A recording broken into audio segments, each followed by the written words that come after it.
မိတ်ဆွေများအတွက် iPhone 17 Pro Max ဖုန်းရဲ့အဓိကထူးခြားတဲ့အားသာချက်၅ခုကိုကောက်နှုတ်တင်ပြပေးမှာပါ။နံပါတ်1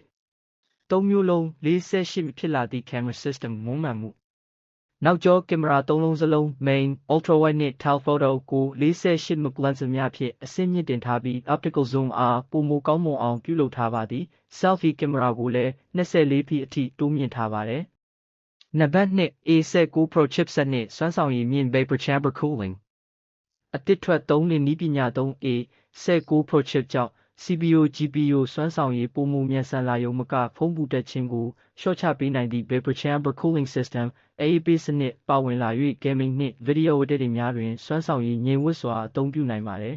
။နံပါတ်3 RAM 12GB အထိတိုးမြင့်လိုက်ခြင်း Apple Intelligence AI နည်းပညာများကိုဖုန်းပေါ်တွင်ချုံးမွေ့စွာစွမ်းဆောင်နိုင်ရန်နှင့် Multitasking ပြုလုပ်ရာတွင်ပိုမိုမြန်ဆန်စေရန်အတွက် RAM ပမာဏကို 12GB အထိတိုးမြင့်ပေးထားပါသည်။နံပါတ်4ပိုမိုကြာရှည်ခံသည့်ဘက်ထရီနှင့် Charging စနစ် iPhone သမိုင်းတွင်ဘက်ထရီပမာဏအကြီးမားဆုံးပါဝင်လာပြီးအပူဒဏ်ခံနိုင်သည့် Metal Covered ဘက်ထရီဒီဇိုင်းဖြင့်ပြောင်းလဲထားပါသည်။ Charger အသစ်ဖြင့်50%အထိရောက်ရှိရန်မိနစ်20ခန့်သာအချိန်ယူရပါသည်။နံပါတ်5 Aluminum Unibody Design နှင့် Anti-Reflective မျက်နှာပြင်